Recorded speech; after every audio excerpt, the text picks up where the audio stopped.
get this burp out of the way. There we go. Freaking heartburn. In 3, 2, 1, we are live. Live. Live. We're down to 2 bars on our batteries. Should we change it now? We can make it. You think? I don't know. Be very upset if we don't. You better change it then. Nah, we're good. Sure? Yeah.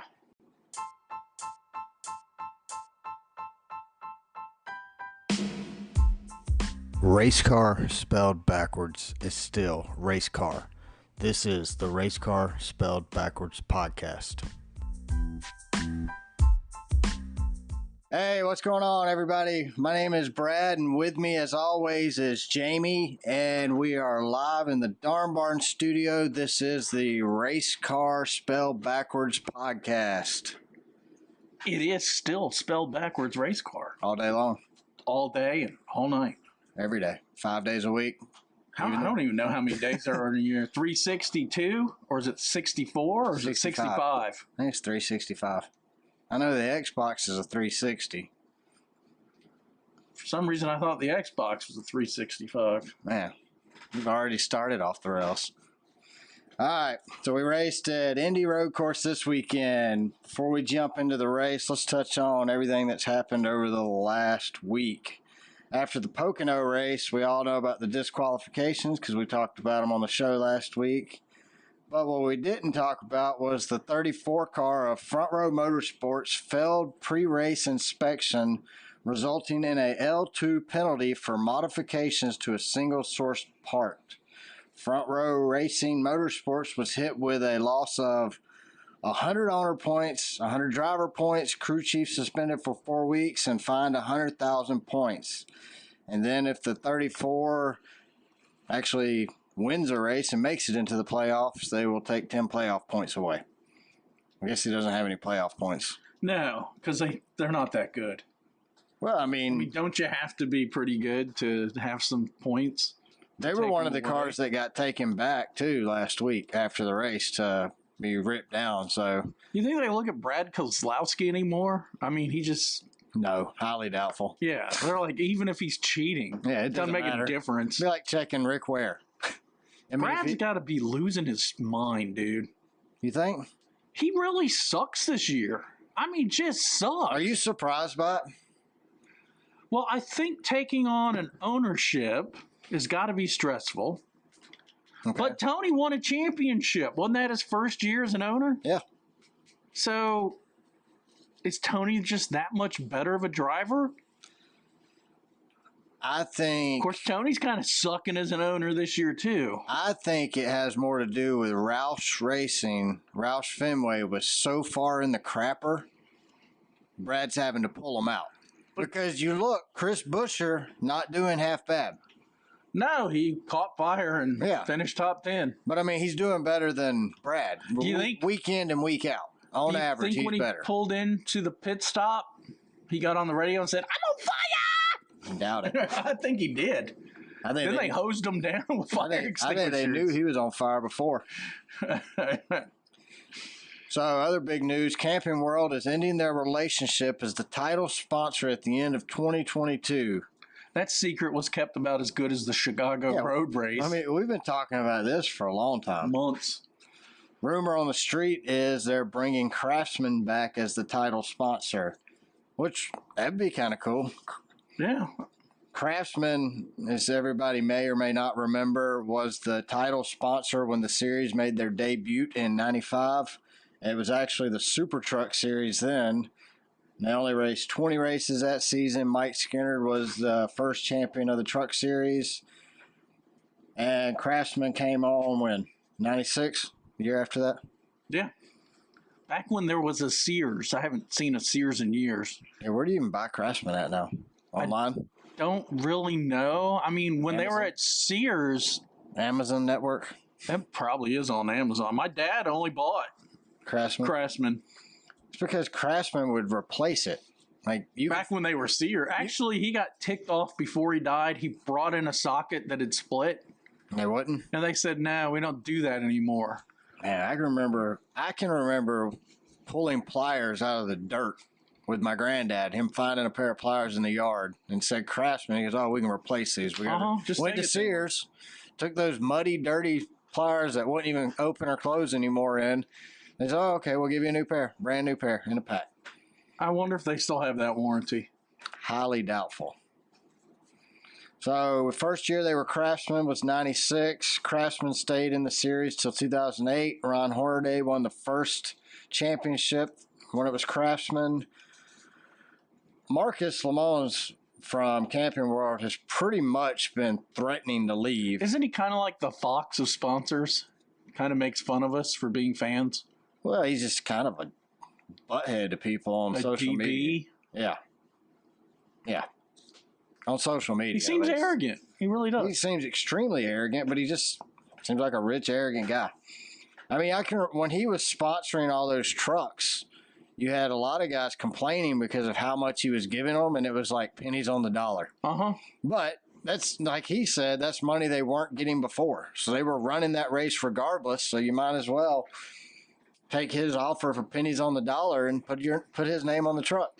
I mean, it's ingenious, really.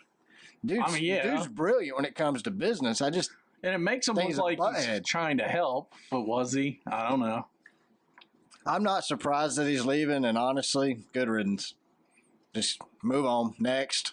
I mean, he attacked Jordan Bianchi because Jordan Bianchi stated his side of what happened, and then Marcus is like, "No, that's not what happened, Jordan. Why don't you tell the truth?" Yeah, I got a problem with that. Like, Bianchi's just doing his job as a reporter, reporting what happened. And in my opinion, Bianchi's one of the top reporters. Exactly. So covering NASCAR. For Marcus to call him out like that and try to say he was cheating, or not cheating, but lying. There seems to be a lot of arrogance in our sport right now. Oh, no doubt. And I'm going to bring this up again later. About the arrogance? About the arrogance. Oh, yeah, Jamie woke up pissed off this morning. Pissed me off. On the way to the racetrack this weekend, William Byron's hauler catches on fire. Did you see that? Did he say, "I'm on fire"? He probably didn't, but I bet his driver did. I guess it was the not radiator. What's that thing called? Generator. Why was it on while they were driving? I don't know. It caught fire, though. Probably wasn't a generator like we would buy at the store, a pull start. I think it was built onto the actual trailer itself. For when they're parked, so they keep things running in their big haulers. Some probably left their phone charger plugged in, and it kept pulling juice from the generator while they were driving down the highway, and it caught fire. Probably so they can keep that awesome Daikin mini split running. Probably. Yeah, that's what I think. But it wouldn't have caught on fire. No, so it probably wasn't ours. Yeah, definitely wasn't a Daikin. Yeah, you're right. Ours don't catch on fire when hooked to a back of William Byron's trailer. So, media. Did I say that right? Medina? Something like that. Actually, like I said, they said it was just the generator, so we're going down there. So it might have been a Daikin. Could have been. Could have been anything. If I was going to put in a mini split, I'd put in a Daikin. Yeah, and we're not sponsored by them. Well, we kind of are, but not really. Get paid by them. Yeah. All right, so Matthew Dillner announced on last week's episode after Dale Jr. and Mike Davis got done fighting that he will be leaving the Dale Jr. Download and Dirty Mo Media to head over to Flow Racing and work with them guys. I think it sucks. Yeah, I hate to see Dillner go. I'm very happy for Matthew. Like, if this is the path he wants to follow, which I'm sure it is, he's a big dirt track guy. I'm happy for him. He did kind of throw in another dynamic, Sometimes he would pop in and be a third host. Yeah, he brought a lot of knowledge to the show. And, his, Lost Speedways with Junior was awesome. I don't think he's leaving Lost Speedways. I think he'll continue to do that. Of course, he hasn't said, but that would be my suspicion. But as far as us here as a podcast, we wish you the best of luck, Dillner. I know you'll do great. Roger. We got 3 Lost Speedways near us. Do you? We ought to go. The Macon one's by your house. Well, the original one was downtown at the fairgrounds, like most NASCAR racetracks. At Lakewood? Yeah, and then where I used to work before, Lakewood is at the fairgrounds up in Atlanta. That's what I'm talking So we about. got Macon Speedway, Byron Motor Speedway, which was in NASCAR up until like the late 70s, 80s. That was on an episode of Lost Speedway. Yeah, it was. And then we have the old course. There's just a strip left. They turn them into ball fields at the Central City Park in Macon. We need to check them out. Yeah, maybe we could get some content on YouTube. Maybe. Shoot it with our phones. We need to get on YouTube. We'll be on YouTube. I think we need to be on YouTube too. All right, so Roger Penske came out and said that the race next year will be on the road course. But is he sure? He looked a little old. He's evaluating whether to switch to the oval in 2024. What if we just switch away from Indy because we're NASCAR? That's what I said. He says that they're looking at, every other year going from road course oval, road course oval. The attendance on the oval was around 60,000 people. The attendance at the road course was around 60,000 people. I mean, we haven't. Stands looked empty to me. It's But no it seats, better. What, 300,000? This thing's no better on the road course than it was on the oval. Now, granted, I would like to see the new car on the oval. I would too. See Maybe if it under a fixes test. it. Let's do it in a test, though. I mean, we don't have to do 400 miles on it because if it sucks, I don't want to watch 400 miles. Just like I don't want to watch 400 miles at Richmond. Maybe I don't we want to should. watch 400 miles at the Brickyard if it sucks. Maybe we should test a 250 lapper Maybe just test a 100 lap. or 250-mile race. That's 100 laps. Yeah, that's what I was saying. Yeah, Makes more sense than we finally agree on just something. rolling it out at a 400-mile race. All right, Eric Jones signs a multi-year deal to drive the 43 car at Petty GMS. Great move, Petty. I wonder why Ty's done. Well, obviously Ty sucks in that car in the 42, so Eric Jones has outdriven that car all But have season. you noticed Granddaddy hasn't put him in a car? Do you think Granddaddy's an reason for that. evaluator for his skill set? Or do you think it's his daddy? I don't think Richard Childress makes a whole lot of good decisions right now.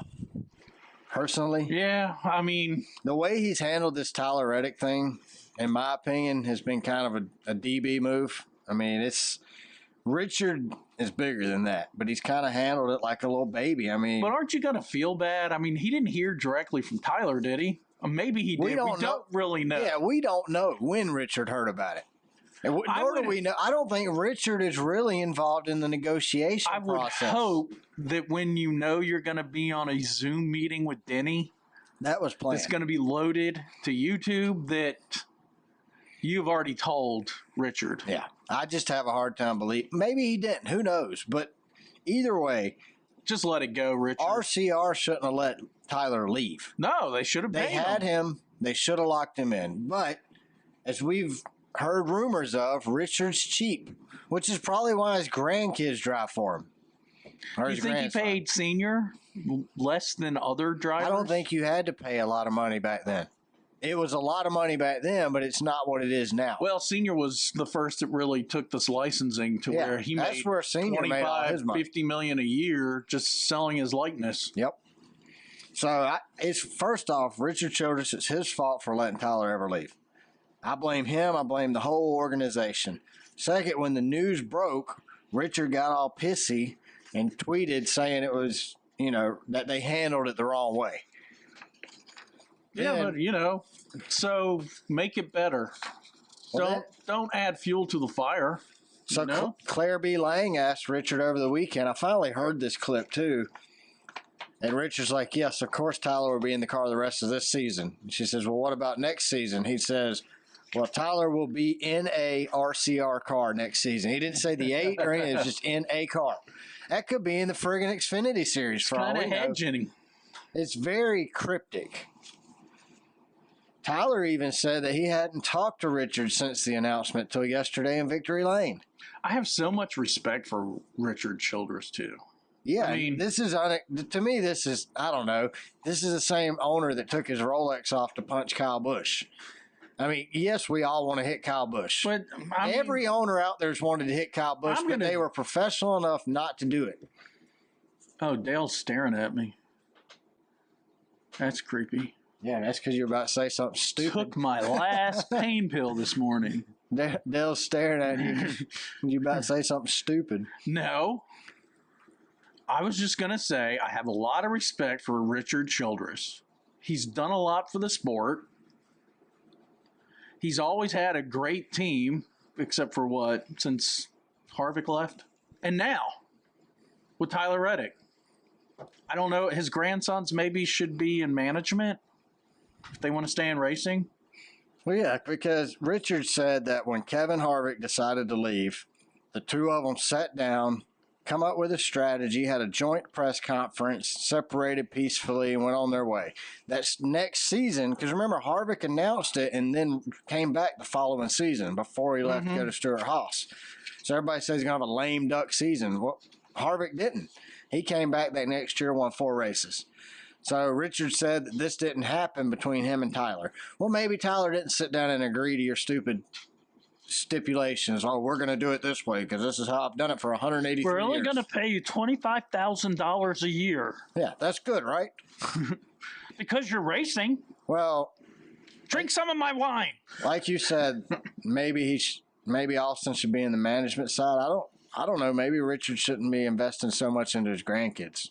Maybe he should be invested into proven up-and-comers. I think Austin's peaked. He won a 500. Yeah, he's peaked, and it's been downhill. And really, you win a 500, the only thing better than that is winning another. But you're always going to be the Daytona 500 winner. We don't even talk about the summer race in Daytona that much. It is the 500. He's won it. Bye-bye. Austin's won 2 restrictor plate races. So did David Reagan. I mean, what's that? Are we... And Almirola. Are we getting all excited? I mean, come on. When Bubba Wallace won Talladega, everybody said it didn't count. So does that mean Austin's didn't count either? No, there's people that are skilled at plate races, but he's not one of them. You can luck into a win at a super speedway. Yeah, and I think that's what Austin did. Like Dale Jr. I don't look at Austin as a top road course driver like I do.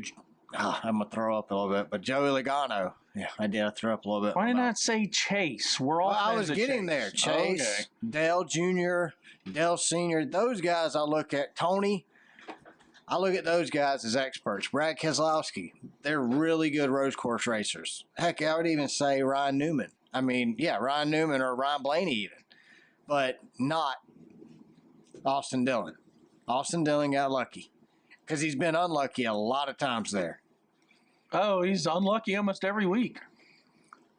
Well, speaking of the changing of the sport, Brett Moffitt made a comment that this sport is getting to the point where if you have the money, you can get a ride. Hasn't that always been the case? Well, he's saying that it has, but it hasn't. There's always been a few guys who come in. I guess Brett Moffitt's Xfinity ride for the Our Motorsports and the O2 car dried up. They're putting somebody else in that car. Well, I mean, there's no way look at even the 50s.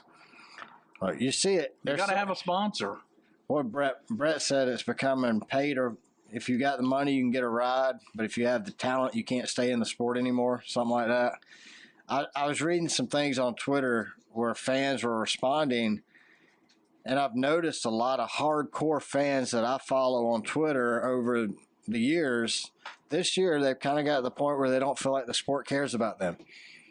Well, I can see that. I mean, don't you think this new design's kind of bringing us more to an F1 type series? Because we've also thrown in a ton of road courses. Yeah, I do. We're chasing F1. I absolutely hate these road courses. I do too. Hate them. But we're chasing F1 when we used to be the world leader in ovals.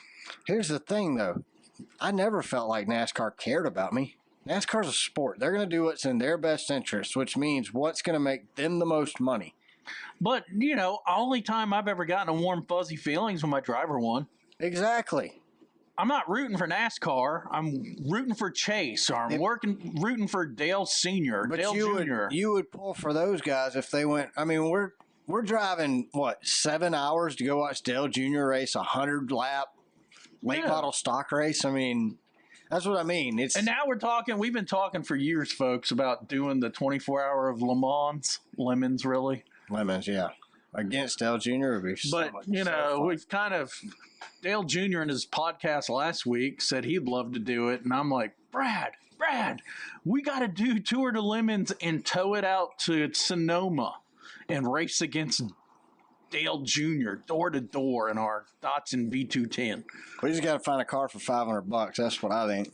It's going to be a little tough, but Like I said, we need to get a frame off, flip it around so it looks like our race car's going backwards. yeah, race car spelled back. Uh-huh. Podcast car. So we need an older car where it's not unibody. A really, really, really cheap car. Well, Fred Flintstone the thing. Yeah. We ain't going to be able to drive it all the way out to California. We'll have to pull I it. think we can get some coworkers to come drive with us. Well, we need 4 drivers, so we're 2. So anybody who listens to this show, just tweet us if you want to help us drive. Our boss What if Robert's in the F1. What if we had all fans, us and just fans? People who listen to our show. If you listen to the show, you can drive. That'd give us like 20 And different don't drivers. panic. The format is it's going to be 24 hours, but we Half sleep at one day, night. half the Yeah, next day. 12 hours Saturday, 12 hours Sunday. Hey, Kyle Busch told the reporters that he's made concessions and will take less money or even just a 1-year deal to stay in that 18 car next season. I don't believe him. I think he did. I think after Ty Gibbs went out and showed that he can drive, which we already knew, but after Ty Gibbs did what he did, Kyle's like, oh, crap. They have But that gave Joe Gibbs options. I think I don't think when he Toyota said and it- Gibbs want him back. I think when he said it in the interview, it was the first time he said he would take a pay cut. Or this weekend. Well, he says he's contacted other good teams, and he knows he's going to have to get paid less than his value. So he knows what his market value is. Brad Keselowski talked about that, though. He held on. He was supposed to leave Penske the year before he did, but he held out on doing it because of his market value. He saw more value if he held on for another year because of COVID. Makes sense. So I think back when he was winning, yeah, I think Kyle has shopped his market value and realized it's less than what he thought. So he's willing to take less from anywhere, obviously, to get a ride, but he would prefer taking less from Gibbs so he don't have to make here's any the changes. question. Is he charging Gibbs a premium? Will he take $8 million from Gibbs but $5 million from Haas? And I haven't heard or read anything, but that's just an example. I don't know, probably. I don't know right at this point. Is that fair to Gibbs? It's not about being fair. It's just, this is a game. It's a money game. That's all But this is. as you just said, Ty Gibbs could come up. He finished in the top 20 this week. That's what I'm saying. I don't think it's a Kyle Busch thing. I don't think it's a sponsorship problem now. I think it's a Joe Gibbs and Toyota realizing they need to go ahead and move Ty Gibbs up now versus making him wait. And what do you think they can pay Ty? $3 to $5 million? Easily. And they can $2 get a million. sponsor to cover that $2 million, he's in. because he's getting granddaddy's money eventually anyway. Exactly. So Or running the team like over at RCR. I don't see Ty running the team. I see Ty running the sport. To me, Ty, Oh, I see Ty doing what Gordon did. Tyler Reddick, these You guys know? are the future of the sport. So Win a few championships and come back and be Take over. Yeah. yeah, oh yeah, Ty will be successful in a Cup car at JGR. It's probably going to be the 18, and if I had to guess, I would say next season he will be in the 18 car. I don't know where Kyle's going. I don't really care where Kyle goes, honestly. I just love hating him. I think we've got a lot of new personalities that we're going to love hating coming into the sport. So I got another whether- one. Just whether arrogant Kyle's little here or not. a-hole. whether Arrogant Kyle's little here or not, a-hole. it don't matter. All right, so this weekend we were back at IRP with the trucks. Infinger led about 80 laps. No, Is it Infinger- in finger or F finger? I don't. It's Infinger. So he had 80 lap fresher tires That's going a nasty name. I'm just gonna say it. That's going nasty. into the final green white checkered, and he won the race. Well, But he had better. There was a given, dude. Even before the green flag fell, I give him knew the he F won. finger. There you go. He gave him the end finger. That's just wrong. I did enjoy the race at IRP. I loved it, man. It was a very nostalgic. Like IRP put on some of the best racing back in the day, in my opinion. Heck, it put the best racing out of Indianapolis, at least. Well, I mean, I've never been that impressed with The big boy pants and Nobody has. No. I don't think we've ever had a good NASCAR race. Nobody ever went, that was the best race I've ever seen in my life. It was kind of interesting when the Goodyear tires sucked. And they lasted like 4 laps. Every 8 to 10 laps, we had a tire blown. It was only interesting because you were hoping your driver did not die that day. AJ Allmendinger holds off Alex Bowman to win the Xfinity race. Not a shocker. AJ's one hell of a driver. He is. Especially on road courses. Think he goes full-time to Cup next year? I don't know. Tyler Reddick wins the Cup race, holding off somebody. Your boy. You mean Dingleberry? Oh, Watermelon. A whole new DB? Dingleberry. Watermelon. So Jeff Gluck, after his poll, after 3,390 votes, is 56% yes, 43% no on his good race poll. Even though Jeff was pretty pissed about his poll. If you listen to the teardown, he's making threats. Threats to get rid of it. And I'm one of those people that won't do the extra click. One freaking click more. I'm not going to do it. I'd do it for you. I don't know your login. That's just ridiculous. You need to vote. But we don't agree on our vote of the race anyway. So we use the old tried and true scale, 1 to 10. So we don't have to do any English over here with percentages. What did you do, Brad? Brother, I gave it a 3. Good Lord. I would just go, Watkins Glen's coming up in 2 weeks. I'm going to go ahead and give it a 3 before I even watch it. Because these road courses suck, man. I hate road course racing now. I'll give it a 6. I don't know why. I'm gonna put an asterisk on it. That pain pill you took this morning. Turn 1 made it a 6. Turn 1 was only That was interesting like a 5 figure times. 8 crash 5 and bang 'em. 5 times all day. It took 10 seconds to get from the start-finish line through turn 1. By the end of that lap, at the restart, 50 seconds of the whole race was single good. file. 50 seconds of the whole dang race was good. That's what you're saying. Turn 1 was good. Basically, yeah. So you gave it a 6 for 50 seconds.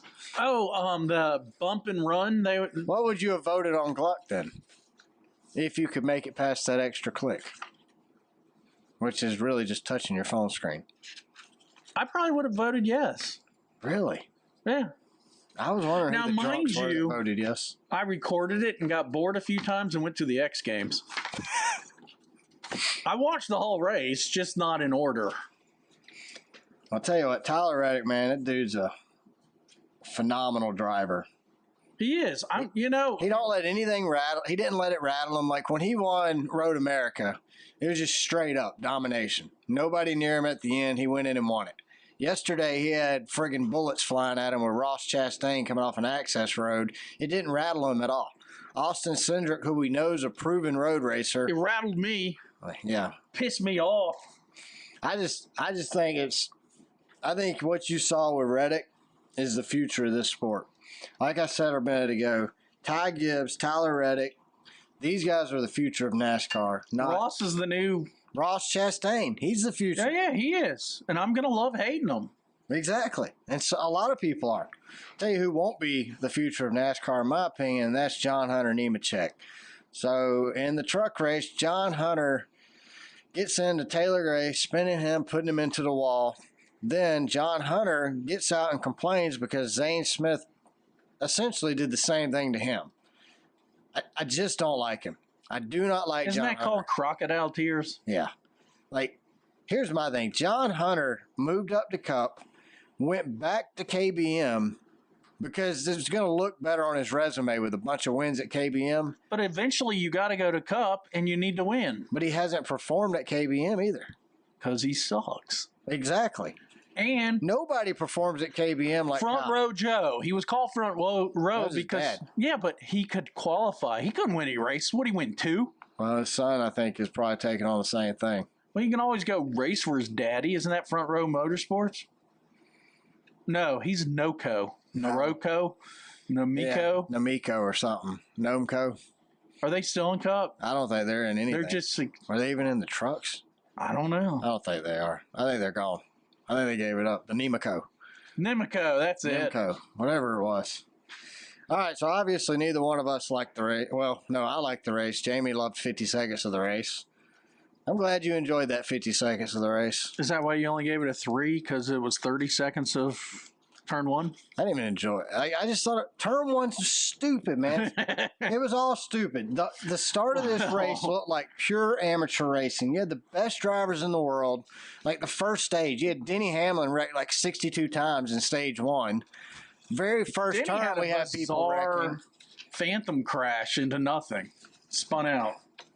Dale Jr. he just gets all excited up in the booth, but to me, turn one looked like friggin' bumper cars. Stage one looked like bumper cars. We looked like a bunch of idiots out there. Like we didn't know what the heck they're doing. Even in Indy, they don't race like that. F1, they don't race like that. So maybe we should take the fenders off and make you protect those wheels a little more. Look, Dale Jr. thinks this was a good race.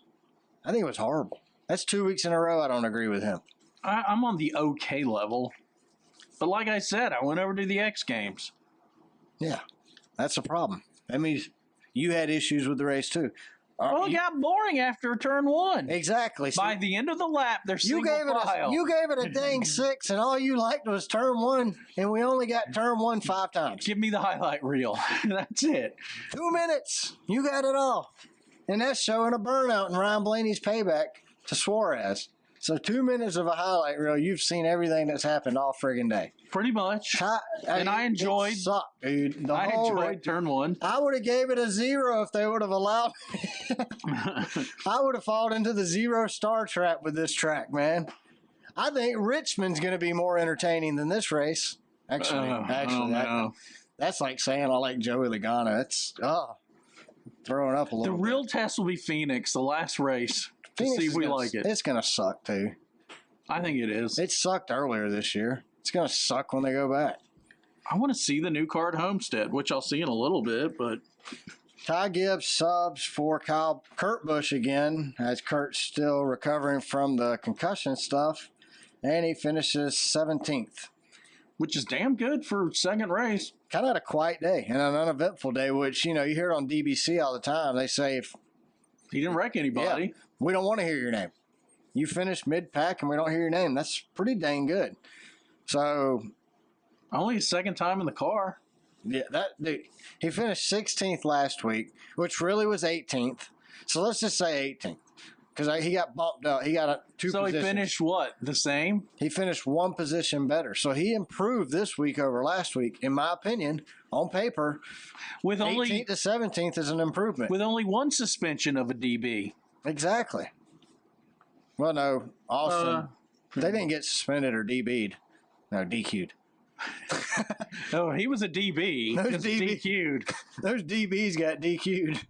It's like an LB. A dumb bag or like an LB plus. LB. We haven't heard that in a while. You out there, Larry? Oh, sorry. There's millions of Larrys out there. Larry! LB. Larry! He's a DB. Chris Buescher catches his car on fire.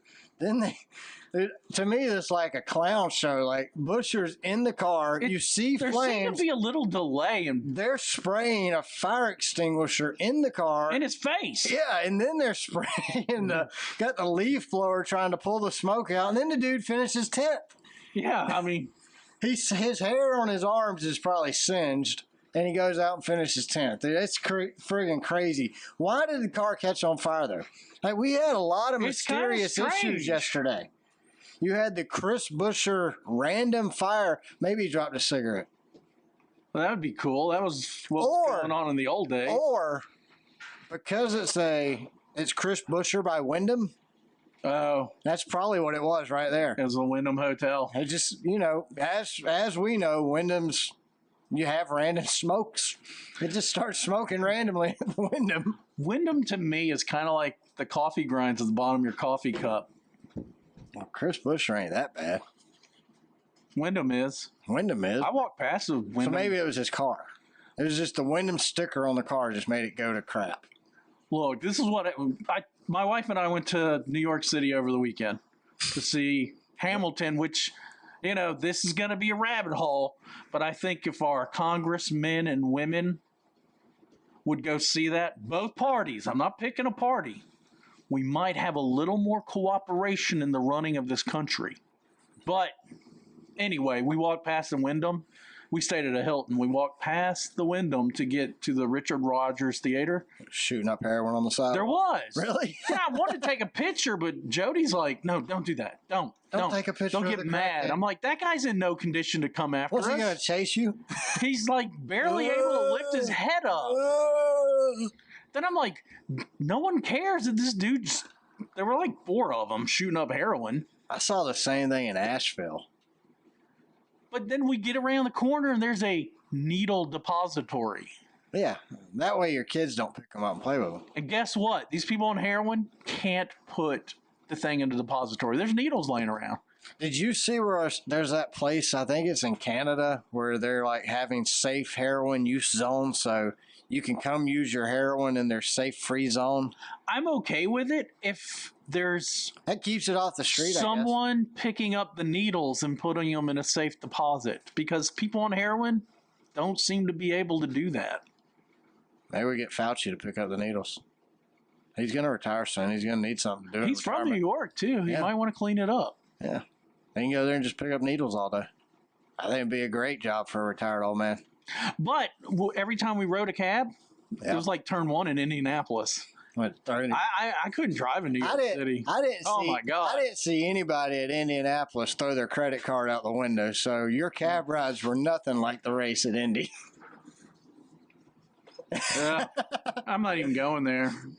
All right, Kyle Larson loses control going into the turn, wiping out Ty Dillon completely. They said he was going 120 miles an hour when he hit Ty. Dude, all 4 wheels came off the ground. Hendrick Motorsports came out today and said that there is no sign of brake failure whatsoever on the car. So what does that mean for... What happened? He said something happened with the brakes, but there's no brake failure. Did he hit the clutch instead of the brake, or the I don't know. That's gas pedal? Look, we had a random brake failure issue that only lasted for 1 second, and we had a car randomly catch on fire yesterday. You think it's a car problem or a team problem? Well, there shouldn't be any flammable material inside the cabin of your car. Maybe they had vinyl graphics covering up airflow spots that made the interior of the car catch on fire. Or gas in the roll cage. Probably. And it sprung a leak. You probably hold an extra 2 gallons in that roll cage. Uh-huh. So that was a hard hit, though, man. We went back and watched a replay before we started recording this show, and it was massive. Do you think there's some problem between the 2 drivers we don't know about? Actually, I think what it is Ty Dillon was about to finish a race, and, that's not what he's known for. And somebody come over the radio and said, hey, Larson, you're not going to win. Just take him out. Can you help us out by taking Ty out? Maybe they're trying to drive Ty's market value down by wrecking him every week so they can hire him cheaper. I think RCR is doing it. Richard has people wrecking Ty every week so they can drive his market value down, and he'll have more money to invest into his winery. I bought some of his wine once. Is it any good? I'm not a wine drinker. I just drink it sometimes when other people are. But it was very expensive. Yeah. Was it good, though? I don't know what good wine is. No. I like the red chillable box wine. Tasted like really bad Kool-Aid. Well, that's usually what it tastes like. Bad grape Kool-Aid. Sugar-free. All right, a restart with 3 laps to go, and it gets stupid, insanely crazy. Everybody loses their mind, drives into turn 1. Some people didn't drive it in turn 1. They didn't even hit their brakes. No, I don't even think they turned right. This was before that. Oh, before? This is the restart before that when... Yeah, it was all This is the one where the 22 car passes like 15 cars in turn 1 because he takes it 37 wide. And I'm not even mad at Joey for this. I mean, Joey just went right. It helped him. But that was my problem with turn 1 all day. They would fly into turn 1 and use the cars next to them to stop. I do that. So I do that playing video games. Put some orange cones up with a sign, lane-ins. That'd be funny. That ain't going to help, though. They're still going to do it. I mean, if you're supposed to be one of the top drivers in the world, you don't play like we're playing NASCAR Heat. I mean, legit. That's exactly a move I would make. I would hit the apron and just go up the track, bouncing off other cars to help me make the turn. That's what Joey did. You know what it looked like? Everybody else did. It looked like the million people trying to get through the Atlanta airport. The Grady Curve? No, going through security. Because that is the god-awful, worst security in the country. So on that, and then we had the next restart, the one where Ryan Blaney got all pissed off. I'm not sure what he was so mad at. I mean, it was, I guess Suarez got into Ryan. Well, he's probably getting frustrated. He hasn't won yet, and he's doing real well and is finishing races. He just can't win. Well, then he went back after the race and hit Daniel Suarez, and I don't blame Daniel. Daniel did what everybody else did. He laid on top of Ryan going into turn one. Everybody else was laying on top of everybody, so I just think Ryan Blaney's pissed because he's having a crappy season. Like you said, turn one sucked. We all know it sucked. And here we go. Ross Chastain, very final restart, going into turn one, hits the access road, pops out in front of Tyler Reddick, almost ruins the race. He's praying that two new guys don't win races. That's what he's praying for. Ain't nobody going to win a race if you keep Kamikaze in it like that. And there's too many road courses, Ryan. It's not interesting, man. When you Kamikaze the turn, it's not interesting. You have no shot of making it back out. But it paid off for Logano.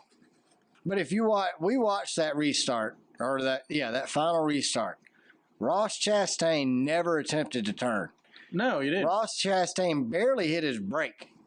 Now, Austin Dillon also got penalized, so both of them got a 30-second penalty, right? Well, Austin said, look at that DB. I'm going to do it too. Yeah, Austin never even slowed down. He sped up and went to the outside to pass cars to hit it. But apparently NASCAR told him, if you cannot make turn one, this access road is the way you go. Hit it, no penalty. But they also said if you miss it, there's a penalty. I think they were talking out of both sides of their mouth, and I think it bit them in the butt here. Well, what I think they should have done is black flagged immediately. Immediately, he should have had to do a stop and go. Or pull over on the track somewhere. Or go through pit lane. You knew. There's no way you can convince me that Ross did not know going into that restart that he was going to go on that act. Ross planned that out Saturday. Oh, yeah. He went through there Saturday, said, by accident, I shot through there. But didn't he say, I don't think that's a penalty? Well, he didn't. No, he thought it was a loophole. That's what he thought it was, but he said he didn't plan on doing that. He goes, no, Dave, of course not. No, he did it on purpose. There's no doubt he did it on purpose. But you know Him what? and Austin Dillon. So the penalty's justified. I liked him when he first won. Now I think he's a DB. Personally, I'm getting about tired of Ross Chastain. Every single week, it's something stupid he did. Yeah. I mean, but I think he thinks he's the smartest guy in the room. He's an arrogant little turd. Even during Saturday's race, he was a bulldozer. I'm going to love him. I'm going to love to hate him. I'm just over him making the headlines for the wrong reason every week. Like, well, what are they, like on Door Bumper Clear, they call it the Zero F's Giving Tour. Yeah, Ross is definitely on that tour this year. Obviously, he thinks it works for him. Ross needs to go and copyright that. Well, he needs to stop smiling when he gets interviewed. Acting like he's got a secret. Yeah, I got a secret, dude. What'd you call him earlier? Joey Logano 2.0? Uh-huh. Yeah, I'm over it, man. I don't know that I care for Ross Chastain as much as I did. I mean, I still like the guy, I guess. I like to watch him drive because he's on the edge of out of control, but that's the problem, too. Like, he's a great driver by himself, but he doesn't respect anybody else on the track. I said it a couple weeks ago, or episodes, maybe 24, 23. He's never going to win a championship without any friends. You see the problems he's had the last few weeks. I mean, somebody's run into him every race. But Denny gave him a choice, and he chose the wrong choice. Denny's choice was wreck or slow down. That's just proof that Ross isn't ready to be a champion. Because he can't. I think that was an emotion thing. He was emotionally committed to that outside line. Denny was committed to running him up the track. Ross, all he had to do is let off, and he ain't reckoned. He didn't even have to hit the brakes, just take his foot off the pedal for a second. Well, we're sitting here complaining about turn one. Turn one was a 90-degree turn. We're about to go, well, not about to, but next season we're going to a street course in Chicago that's going to have 8 90-degree turns. Well, I hope they have a lot of, sources for their spare parts. I hope this COVID inventory issues over by then. I hope AJ Allmendinger gets his cool suit fixed before then. Dude, he was struggling. And he still came in 10th. Struggling, not 10th. That was. What did he come in, 5th? 7th. Okay. You have the finishing results in front of you, Sunshine. Well, I was watching them. I texted you while you were two stages behind me, and then I said, "Oh, you haven't gotten there yet, have you?" I said, "He needs to drink more water next time." Yeah, I didn't know what you meant until they started showing. That's why I stopped. I realized you were watching a recording. Why do you think AJ's not in a Cup car? My opinion is he don't want to be. He didn't seem to handle the pressure last time he was full-time in Cup. I think he's matured and can handle it now. I think he enjoys the limited schedule, though. The shorter schedule with Xfinity. He's married and he can spend time with his wife. He's in his 40s. AJ's older than me. So he's got 2 or 3 more years. I'd say 3 to 5, yeah. Max. But I think he probably enjoys doing what he's doing. I don't know. I've not heard. And he was last in Cup where, just a rookie driver was making $8 to $10 million. So how long was he in Cup before? 4 or 5 years? He's been around for a long time. He's done a lot of different things. He's won championships and races in a lot of different series. I don't think AJ wants to move up. And that's, like I said, that's completely my opinion. Because I think if he wanted to move up, I think he would have a ride with Colleague. Oh, I think so too. Or someone else for that matter. Well, like I said, if you put it, why wouldn't you pick him? Why wouldn't front row put him in a car? I mean, he can go out and win you got 6, 7 road courses now. Yeah. Why not put him in it? He can win 3 or 4. He wins 1 or 2 road courses. He's locked in. And he might win an oval. It's a lot of money. Yeah. The team makes money. All right, so we've complained a lot this week. To end on a positive note for the race talk, at least, before we get into next week's race, the race broadcast was a total of 182 minutes long, and it only had 30 minutes of traditional non-side-by-side commercials, meaning you only missed 30 minutes of the race. Most of that 30 minutes was under caution, I would think. Because under caution, we didn't have side-by-side commercials.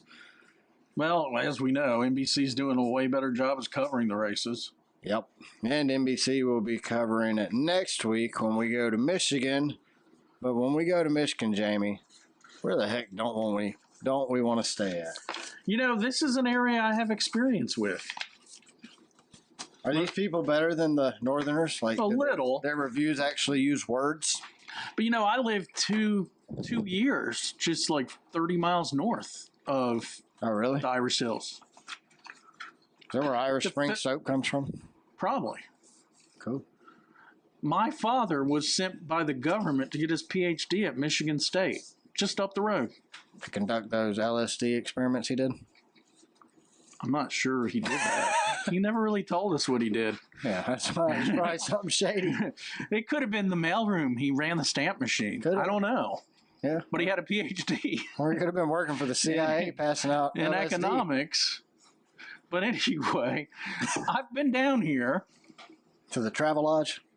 No. Oh, Brooklyn Mix. We went camping. That's probably for That's why I threw in a campground, because I have fond memories of the campground that we're reviewing. And I'm telling you, these guys aren't the same owners.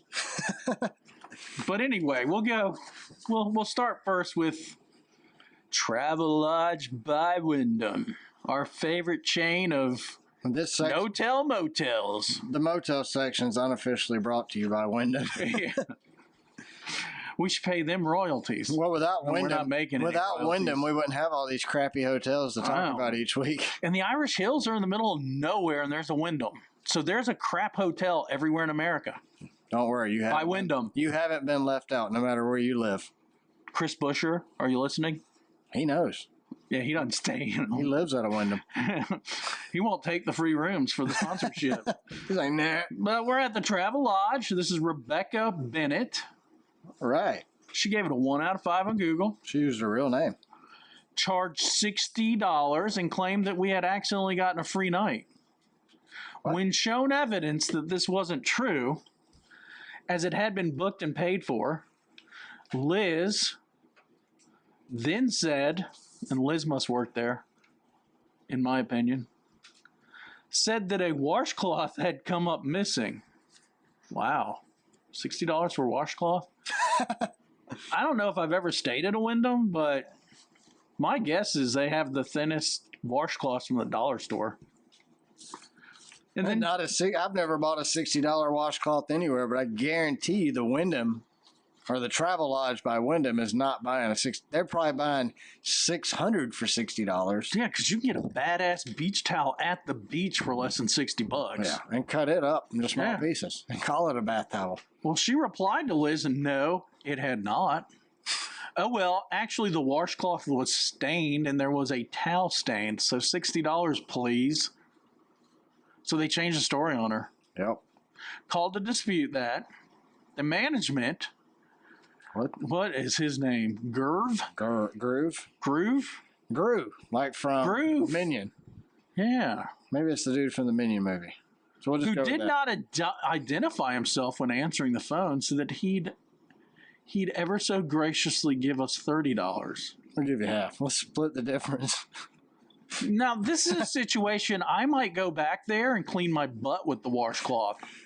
Yeah, if you're going to charge me $30 Yeah. for it, we're all wiping our butt with this washcloth and then taking it to the front desk. Or dropping a deuce in the lobby. No, I wouldn't do that.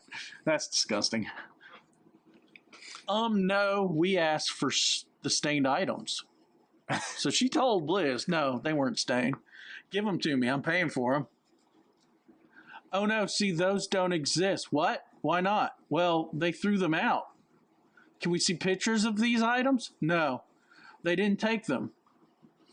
So not only could they not tell the same story twice, they also had no evidence of any of this happened. Because they're lying. What a crock. Well, if you'd listen to our podcast, you wouldn't stay at a Wyndham. Exactly. That's the problem, people. We need to contact Rebecca Bennett. And tell her. We could Yeah. have saved you. We review Wyndhams all day long. They're our Every go-to week. crappy hotel.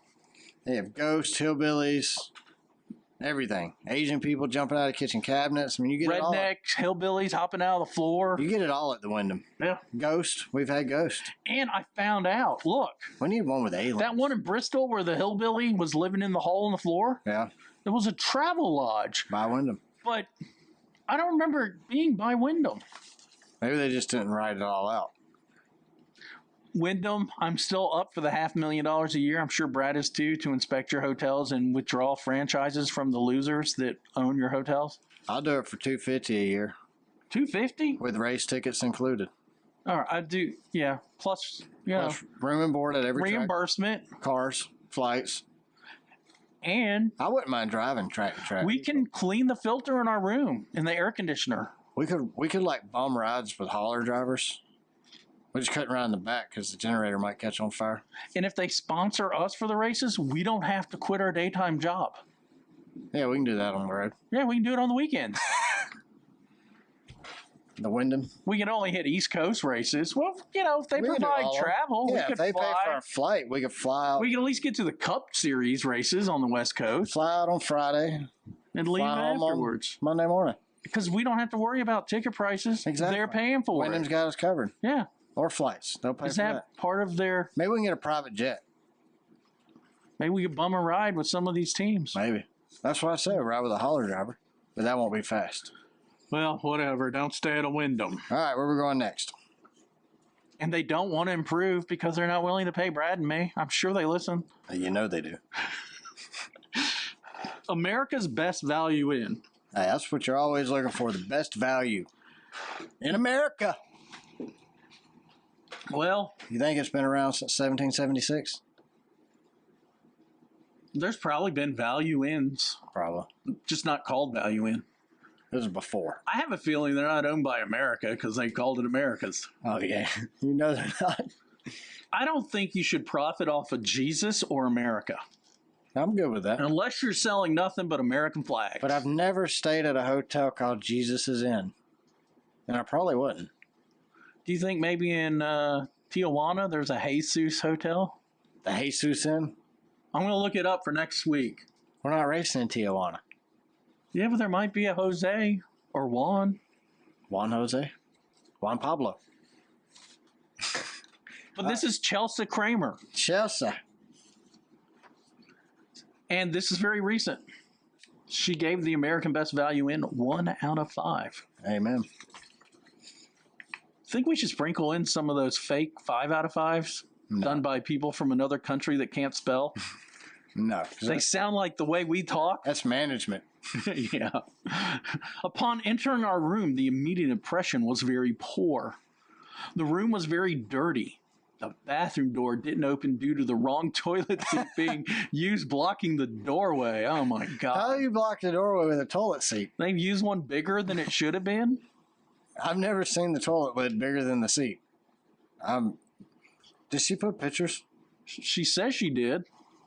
I could not access them. Maybe they were removed because there was a deuce in the toilet or something. The peephole was just an open hole in the door. Now that's weird. Is that to the bathroom though? Do they have a peephole in the bathroom? That's a problem. Yeah, but you can't open the door. How do you know it's not some weird... You can look in the bathroom, but you can't open the door. That's because weird Irish hillbilly holding it shut. Looking through the peephole. Oh my God! Why do you think they call it a peephole? That's where you'd peep on some. Where you peep the hole. You peep through the hole, not peep the hole. It stands for private part peeping. Private hole. Private. Ugh. Oh Lord! There were blood spots in the sink and skid marks on the toilet. How do they know they couldn't get in there? Maybe this was like some 700-pounder. How do they know? Eating Taco Bell. Get in the bathroom. How do you know? Well, I guess they eventually got in. Well, they didn't put that in here. Last I heard, the door was blocked. You can go grab something like a pin, open it just a crack, push that seat over, get a wire hanger, undo it, and put it through the peephole, move it over. Well, for obvious reasons, they saw skid marks and blood. Well, but was that human skid marks? It's just down the road from the racetrack, or was there a car racing on it? I doubt that. Well, it's an oval. It's a toilet bowl with an oversized seat.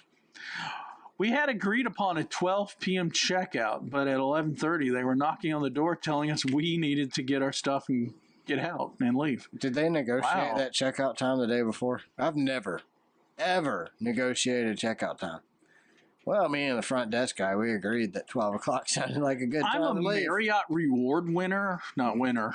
You pay for those points, but you get a late check-in or check-out. Early check-in or late check-out just by being a member. So they threw her out, even though I was still waiting for my ride, so they didn't have a car. I removed my belongings anyway and went to the front office to check out and wait. I came in and tried to tell the general manager that they shouldn't be knocking on people's doors after already discussing the late checkout time. But she didn't care and proceeded to tell me that I couldn't have my dog in the lobby and then accused me of not paying for my dog without even looking in the account. The general manager was very rude and unprofessional. So I left the room, keys, and walked out. Not even 5 minutes later, the general manager charged me another night because of the altercation. Yeah, I would have been. You can refuse, but you can refuse a charge on your credit card. Oh, you know, I would. I've done it. They stole it. I'm charged them with fraud. So he's like, we had to fight with the lady to get her to refund the money. Here we go with the fighting thing. And threatened a lawsuit if she did not provide us with a receipt. The general manager proceeded to state, if I wasn't wearing the shirt right now, I would have knocked her teeth out. What? So he wants her to run around butt naked, boobs hanging out? No, I think the general manager said if he wasn't wearing wearing this shirt right now, I would have knocked her teeth out. Now, I've gotten into a few fights when I was younger. I'm so confused. The general manager always got in a fight with a shirt on. Is he a professional boxer? Maybe. They take their shirts off, right? Yeah. MMA? Uh-huh. If I ever got into a fight, I always put on my Sting pants and painted my face. You get ready? Okay. Did you grease yourself up so the punches would slide off? Why did the wrestlers do that? They always cover themselves in baby oil. It's just comical. It's so they could slide around the ropes easier? Yeah, and they slide on the floor when they turn their head just where they not really get pumped. Where are we going next? Irish Hills Campground. I have been here. This is the one you said you grew up going to? Yep. Well, for the 2 years we lived in Michigan, in the summer we'd go down and camp because they had a swimming pool and all that fun stuff. But what sucks about Michigan swimming pools, if it's not heated, it's like 55 freaking degrees, man. Yeah. My dad, being from New England, he goes, just stay in there for half an hour. You get used to it. No, you don't. Because when you get out to have a Kool-Aid or a Little Debbie, you warm back up and you jump in and you have to relive the experience you did 30 minutes before. But anyway, it's the Irish Hills. That's what they ought to call it. Campground spelled with a K. Yep. That's what I'm talking about. I actually called my mother and said, hey. That's pure math right there. Do you remember that campground we went to down in the Irish Hills? And she goes, it had campground with a K. And I said, oh. She remembers. There's reviews on this. She probably reviewed it. Daniel McGough. I like his name. Or is it Magoo? I'm going with Magoo. Magoo. Gave it a 1 out of 5. And he says, oh, where do I begin? From the beginning. Overall, completely the worst experience of my life. Horrible customer service. My 11-year-old literally found drug paraphernalia in our cabin upon walking in. And I'm not talking about the medicinal kind. It was a crack pipe. Okay. How do you know, though? What a crack pipe is? Unless you're a crackhead. I don't think they have medicinal crack. I think that's why she's saying it wasn't medicinal crack. It was recreational crack. I mean, if... How do you know the difference between a medicinal crack pipe and a recreational crack pipe? Well, I don't. If your neighbor came over and fired up a rock of crack in his pipe, I'm not sure I know what it smells like. So how do you know unless you're a crackhead? Is this one crackhead to another? Probably. You would have to be experienced. Maybe she's a recovered crackhead who's moved on, had 11 kids. And she's like, oh, geez, that's crack. Yeah, give it to me. That's definitely a crack pipe, Give son. it to me, son. Give it to me. Throwing it away. And then she locks herself in the bathroom with a cigarette lighter. In my opinion. There are 20 cats that they take care of raided our campsite overnight. That'd be a good YouTube video. That would go... cats, yeah. Yeah. That would go virtual in a heartbeat. Are these like regular cats or are we talking about like mountain lions? I don't know. I didn't see any cats when I was there 30 years ago. So they weren't taking care of 20 cats at that point. There were different owners because I read other people going, I've been going here my whole life. I'm 55 now and these new owners suck. It was great when... Because I have fond memories of going there.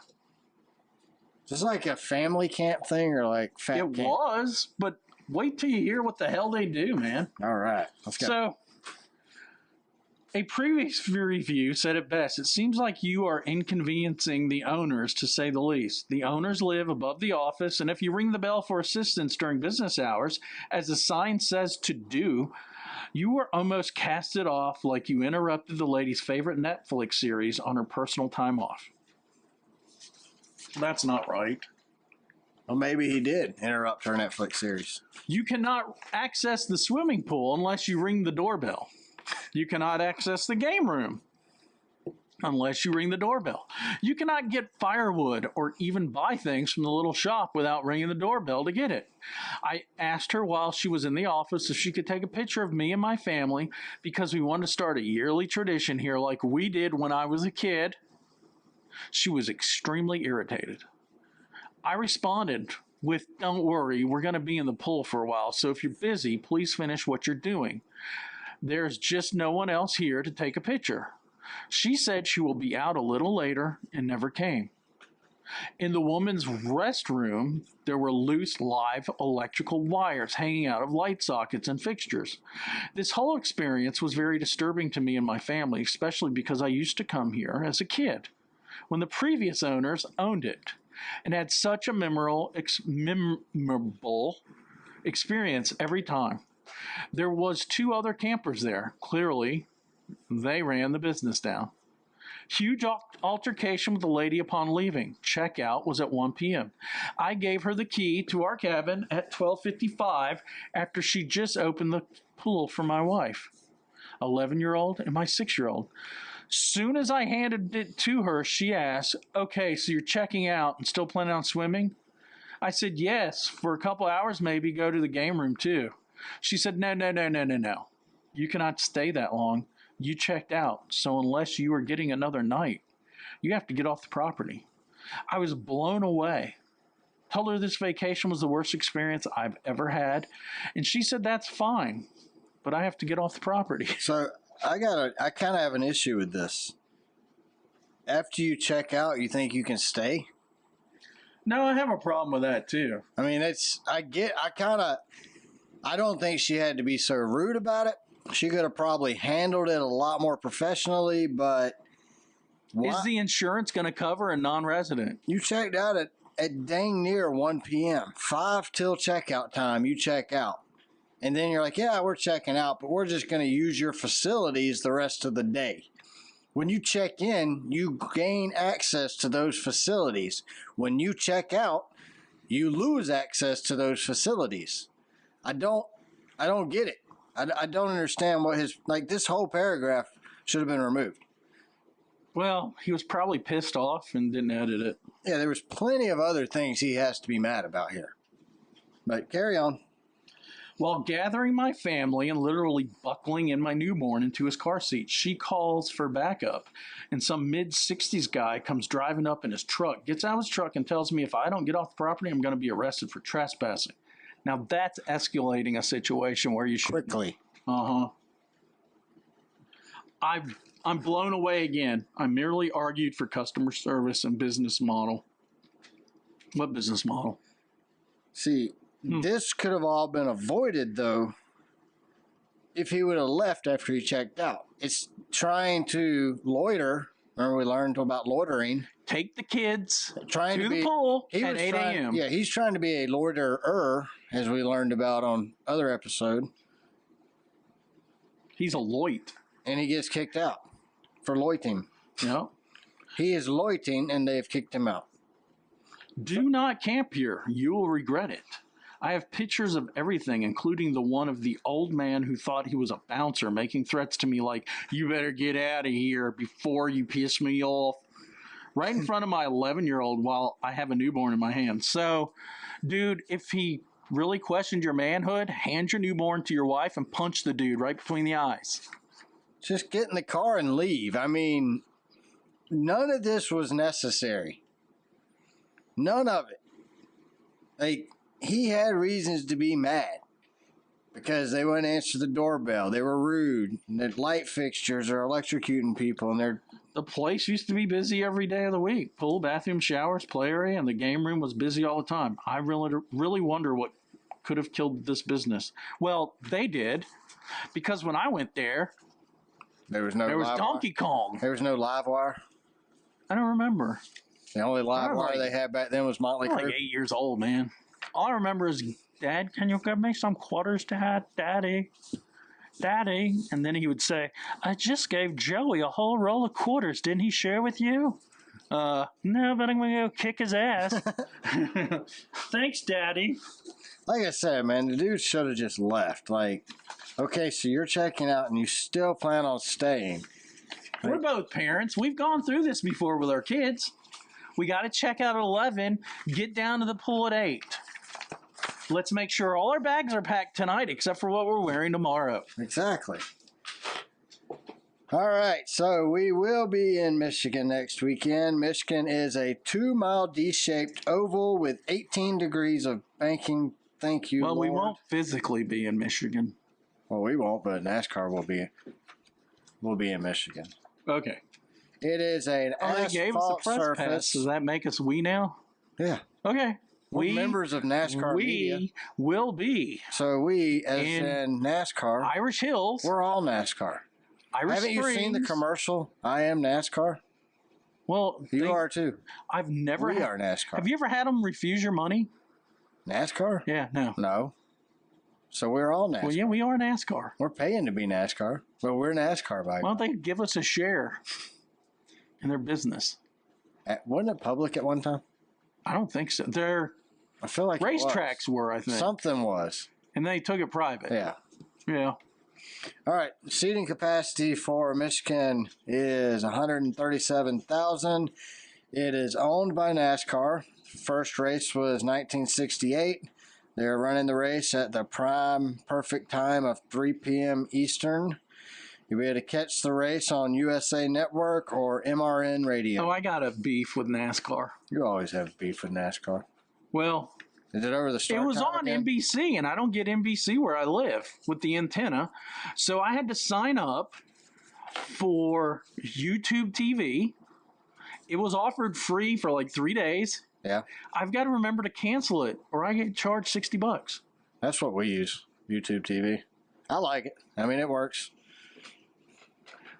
And I couldn't figure out on Peacock. For me, it's how to get it. So Peacock doesn't do the race live every week. I thought they did, but they don't. I don't know when they do. Is it only live when they're on USA Network? No, that's when it's not usually on it. So usually when it's on the big network, it's on Peacock. So it wasn't on Peacock yesterday? No, I never even looked. Couldn't, and I'm screaming at my wife, Jody, do we have premium? The internet says we got to have premium. She's like, yeah. I'm like, are you sure? So she looked up her credit card that she put on. She goes, yeah. They took the $4.95. I'm all over the internet playing with the app on the smart TV. I can't figure out how to do it. Only the first race of the year that NBC had it, I watched that whole race on Peacock. Since then, I just haven't seen it. And I haven't looked every week. But the times I have looked, it's usually on USA Network, and I don't find it. So I think it just has to, it's not on there every week. Now, I think every Monday, the replay, an uninterrupted replay is put on there. So, but going to Michigan, you have Kevin Harvick has 41 starts at Michigan, 5 wins, 21 top 10s. Do you think it's his week? No. No, neither do I. Kyle Larson has 13 starts, 3 wins, 7 top 10s. Joey Logano has 25 starts, 3 wins, 17 top 10s. Denny the Hamlin has 31 starts, 2 wins, and 16 top 10s. Ryan Blaney has 1 win, 13 starts, and 6 top 10s. Now, I also put the top 10 finishing results for Auto Club Speedway from earlier this year because it's a 2-mile track, somewhat very similar to Michigan, and it was a very good race. So at least we have that to look forward to. There aren't too many people that are active drivers that have won there. If you look at it. I think there was a few other guys who had 1 win. I just didn't put them on there. They were insignificant. Well, I just try to list like the top 5. They were insignificant. So you got a top 5 with 1 win. What I'm saying is I get it from the racing reference. So Ryan Blaney's average finish had him higher because he has less starts here than a lot of the guys with a lot of starts on racing reference. God, beep! Brad, what you beep? Listen to me. Okay. All right, so that's me reenacting Dale Jr. download. Yeah, we're not going to argue like that. Maybe we will one day. I mean, maybe not on episode 26. Maybe we get like 3 subscribers and we have a little taste of success. Then we start fighting? Yeah, then we'll start fighting. We'll be prima donnas. All right, so Auto Club Speedway, top 10. Kyle Larson won there. Austin Dillon, 2nd. Eric Jones, 3rd. Suarez, 4th. Logano, 5th. Eric Almirola finished 6th. Harvick, 7th. Kurt Busch finished 8th. Daniel Hemrick finished 9th. And Stenhouse Jr. finished 10th. The trend here is Chevy, Chevy, Chevy, Chevy. Ford, Ford, Ford, Toyota, Chevy, Chevy. So you probably don't want to pick a Toyota. No, I would say a Chevy would be a really good pick. So my pick is Hendrick minus the 48 car Bowman. So I'm going to go Larson, Elliott, Byron. He's kind of petered out, old Bowman, hasn't he? Yeah. Larson, Elliott, Byron, Harvick. I'm going with Hart. I don't think this is his week, but if he's got a week, he's got 5 wins here. He finished 7th at Auto Club. They've definitely improved since then, so I think he's got a really good shot at winning here. And I'm hoping drafting comes into play a little more here. Well, I'm going to buck the trend, and it does look like he has no chance. You want all Toyotas? No, I'm just going Kurt Busch for my first driver. That's his. He's going to have 2 weeks off. Yeah, we don't know that he'll I've be had back. a concussion from a bike accident. You think he'll be back? I was only drooling in my pants for like a week. All right, we'll put him down. And then I'm going to go with Joey. Then I'm going to go with Watermelon Man. As much crap as you talked about Man. Ross, you're going to pick him. Watermelon Man. That's funny. But my favorite driver will be the one that wins. Chase. Elliott. And he's going to do it without a DQ. Well, I would hope so. Well, if a Toyota's ahead of him, he might still win. So do you want to pick a garage driver? I guess is what they would call it in the fantasy league, in case Kurt doesn't make it in. Let's say Kurt doesn't make it in. Ty Gibbs wins the race. All right, so Let's say the 45 car wins. you're going the 45 period, and you're calling the 45 a winner. Okay. Oh, and if he wins, Kurt, Kyle Busch is going to slit his wrist in a hot bath. Kyle Busch is done. Oh, geez, that would be... That would actually be really, That's the really new Kyle cool. Busch. That would be awesome if I hope Kurt's back. I hope Kurt gets back soon. But if Gibbs subs again at Michigan, goes out and wins the flipping race. Figures the new car out in 3 races. That would be... Kyle would have to get out of the car and go, look, Joe, I'll do it for $50,000 next year. Yeah. I'll do it for free. I want 10% of the you. purse. I will pay you. Uh-huh. I will pay you to let me drive the car next year. Or he just gets out and says, hey, I quit. You might as well have him race in my car the rest of the year. That would be Maybe M&M's would stay if that happened. Nah. I don't know. I think it would be awesome to see it happen. I kind of root for him because he had peanut butter M&M's. I hated those. Those nasty. Those are the best. I don't really care for M&M's. I like plain and I like peanut butter. I don't like the peanuts because they get cheap on peanuts. I think they're what we call in Georgia Redskins. And that's because their skins are red, not because it's referring to Indians. You don't want to eat those. No, those are used for cattle feed and candy, which I guess that's what they are. Did you see Hershey's had an announcement that they're going to be short on chocolate candies for Halloween and Christmas? So they didn't say what, but certain candies that you usually see traditionally on Halloween and Christmas. Oh, it better not be Reese's Minis. That's the only candy other than the M&Ms that I've just described. Little Reese's? Oh, yeah, that's my favorite. The little ones. They're just enough. Regular Reese's and the little Reese's are perfect. Mm-hmm. It's the perfect chocolate to peanut butter ratio. But then they got the minis that aren't that good. Too much chocolate. No, I don't. Yeah, the thins or whatever. Mm-hmm. Or the big fat chunky one. With the Reese's Pieces in it, no. No, too much. Like the big, huge one is close. It's almost right, but it's still too much peanut butter. The 2 in the package, regular size. Yes, perfect. Perfect. And the minis. Perfect. Miniatures. The minis are the tiny ones. I don't like the Christmas trees, the Easter eggs, the pumpkins. No. I hate all that. There's too much peanut butter then. The ratio is off. Oh, and it tastes it. To me, the chocolate tastes different on the eggs. Uh-huh. It's like softer. I like that rigid outside on the... And I'm a connoisseur. If it is a drugstore, like a Walgreens or CVS, I don't think the turnover's quick enough. Have you ever got them when they're turning white and they don't taste right? It's not as good? No. Never noticed that. So you buy it from a Kroger. So you check the date. Do they have like a born on date? They do have a date. They have a born on date? Uh-huh. So and I want it a month away or longer. You want the freshest you can find. Uh-huh. And I've noticed at CVS, it sits out there till someone buys it. Doesn't matter what the date says. So what's your go-to candy? Is it a Reese's? Reese's Peanut Butter Cup miniatures. The miniatures? The minis are your go-to? No, not the mini minis. Aren't they called miniatures? And the minis are the little teeny cups with too much chocolate, just a little bit of peanut butter, and no cup wrapper. That's the thins, right? I don't like the thins either. You're talking about the mini ones that are about They're the that big as a big. quarter. Size, yeah. Yeah, Best ones in the world. best one. You got to unwrap each one. That's your go-to candy. I once bought that freaking little bag with the little teeny Yeah. dingleberries. You like that? I didn't like the peanut butter and the chocolate ratio. I don't like Reese's Pieces either.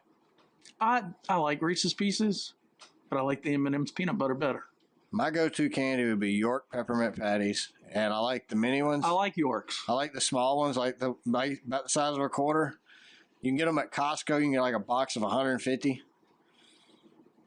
Love those. 100. I need to go to Costco. Dude, I live in the middle of nowhere. It takes me 2 hours. We go through about a box a month. But That's my go-to. as you know, I don't like candy. I don't either. That's about the only. Yeah. Hershey Kisses. I'll eat some of those. Give me a bag of chips. I'd rather have dark chocolate. I had some dark fudge the other day when we went to North Georgia. Phenomenal. Like I like milk chocolate fudge, but the last time I had it, it was too sweet. So I got the dark chocolate. My whole family, kids and all, loved it. They liked it better than the milk chocolate fudge. You know what's like a candy to me? What's And I that? only do it Saturday morning.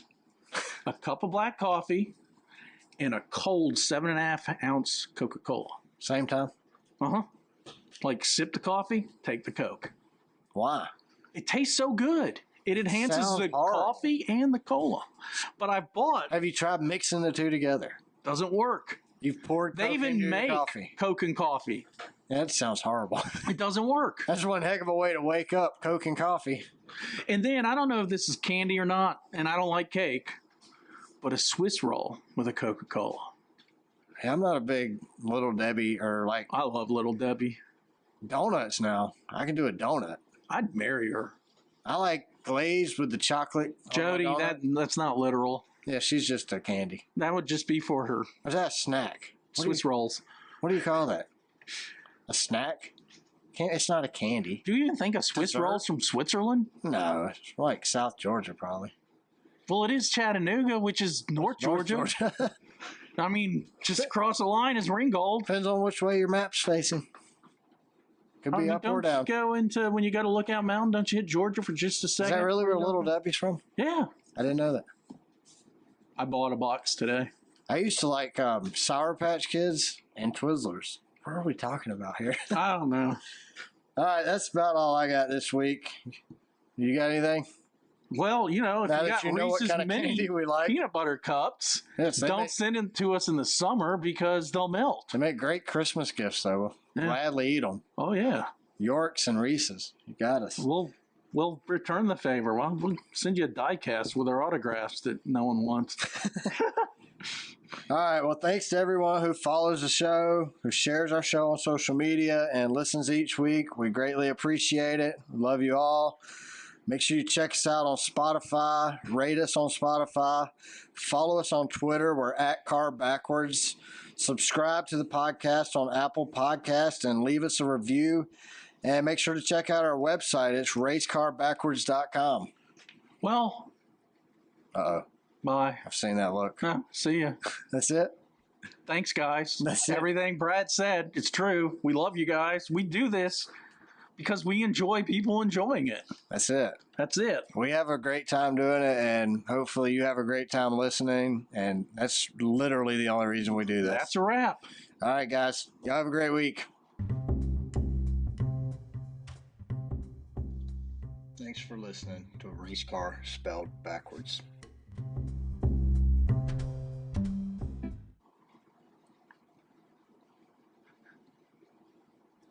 Dude, have you ever eaten so many jalapenos your butthole hurts?